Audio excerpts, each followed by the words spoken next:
பாரத் மாதா கி. உங்கள் அனைவருக்கும் என்னுடைய மாலை வணக்கம்.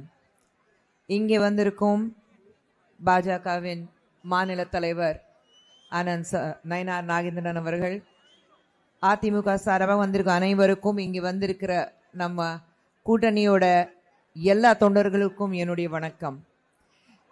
இந்த தேர்தல், அடுத்த வருடம் வரக்கூடிய தேர்தல் 2026 ரொம்ப ரொம்ப முக்கியமான தேர்தல். இந்த தேர்தல்ல நீங்க மக்களாட்சி தேர்ந்தெடுத்துட்டு மக்களுக்காக பாடுபடுற, மக்களுக்காக கஷ்டப்படுற, மக்களுக்காக மட்டும் வேலை செய்யற ஒரு ஆட்சியை நீங்க அமைக்க வேண்டும். போதும், திராவிட முன்னேற்ற கழகத்தோடைய இந்த ஆட்சி போதும். என்ன ஆட்சி? வெறும் ஏமாற்றம் மட்டும்தான். இதுவரைக்கும் மாண்புமிகு முதலமைச்சர் மு.க. ஸ்டாலின் அவர்கள் பல விஷயங்கள் சொல்லியிருக்கிறாரு. இந்த பகுதியில வாழ்ற மக்களுடைய வீடியோல நீங்க பேசுனது பாத்தீங்க. கண்ணீர் விடுறாங்க, அவங்களுக்கு பாதுகாப்பு இல்ல. ஒரு தாயாக சொல்றேன், இன்னைக்கு பெண்கள் தமிழகத்துல வெளியில போகும்போது திரும்பி வீட்டுக்கு வர வரைக்கும் வயிற்றுல நெருப்பு கட்டிட்டு நாங்க உட்கார்ந்துட்டு இருக்கோம். யாருக்காக? எதுக்காக? மக்கள் திராவிட முன்னேற்ற கழகத்தை தேர்ந்தெடுத்தாங்க. அதுக்காக இந்த திமுக ஆட்சியை ஒழிக்கணும், திமுக ஆட்சி போதும். நீங்க யாருக்காக பாடுபடுறீங்க? உங்க குடும்பத்துக்காக பாடுபடுறீங்க. இந்த தலைமுறை, அடுத்த தலைமுறை, அடுத்த தலைமுறை, இது வரைக்கும் பிறக்காத குழந்தைங்களுக்காக நீங்க பாடுபடுறீங்க. நான் கேட்கிறேன், மக்களுக்காக நீங்க இது வரைக்கும் என்ன செஞ்சிருக்கீங்க? ஒரு மழை பெஞ்சா தண்ணி தேங்கி நிக்குது, ஒரு மழை பெஞ்சா ரோடு நாஸ்தி ஆகுது, ஒரு மழை பெஞ்சா டெங்கு ஃபீவர் வருது, ஒரு மழை பெஞ்சா பிரச்சனைக்கு பிரச்சனை. இன்னைக்கு யாருக்கு பாதுகாப்பு இருக்கு சொல்லுங்க? தமிழகத்துல குழந்தைங்களுக்கு பாதுகாப்பு இருக்கா? பள்ளிக்கூடத்துல படிக்கிற குழந்தைங்களுக்கு இருக்கா?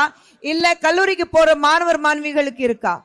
இன்னைக்கு நயினார் நாகேந்திரன் அவர்கள் சொன்ன மாதிரி போதை பொருட்கள் எந்த அளவுக்கு பிரச்சனை கூடிய இருக்கு. இன்னைக்கு தமிழகத்துல குழந்தைங்க போதை பொருட்களுக்கு இந்த மாதிரி டாஸ்மாக் அடிமையாய் இன்னைக்கு தமிழகம் நாஸ்தி பண்ணி வச்சிருக்கீங்க.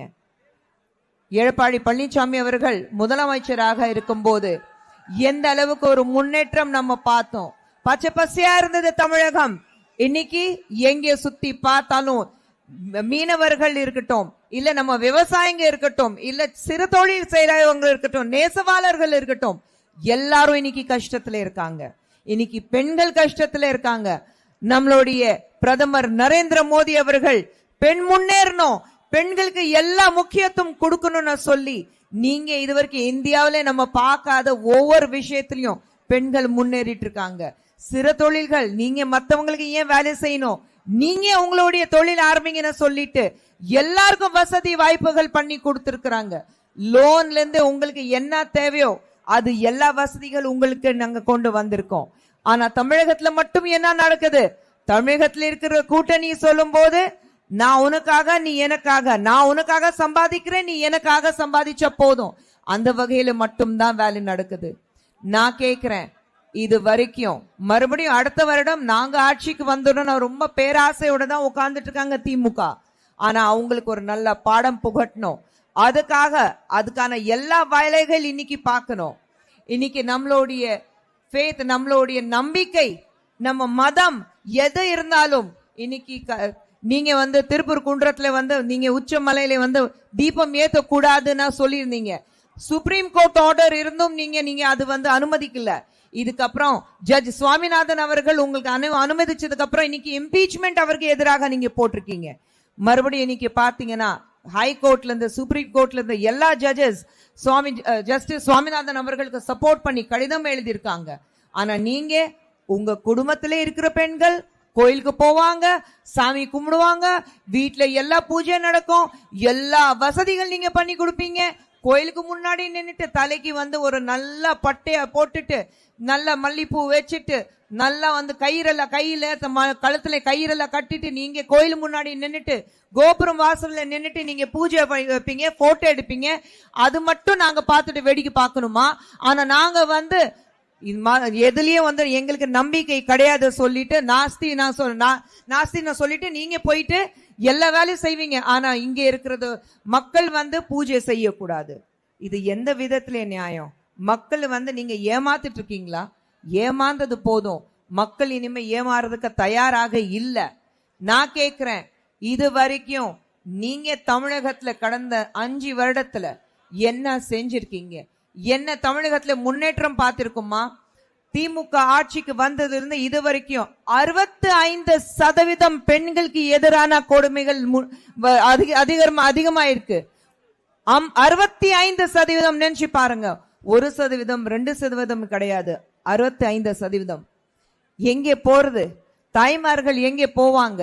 வீட்டுல ஆண்கள் வேலைக்கு போகும்போது வீட்டுல அம்மாவோ மனைவியோ என் பெண் குழந்தை இல்லைன்னா என் சகோதரி வீட்டுல தனியா இருக்காங்க, அவங்கள விட்டுட்டு போகணும்னா எவ்வளவு கஷ்டப்பட்டுட்டு வெளியில போறாங்க.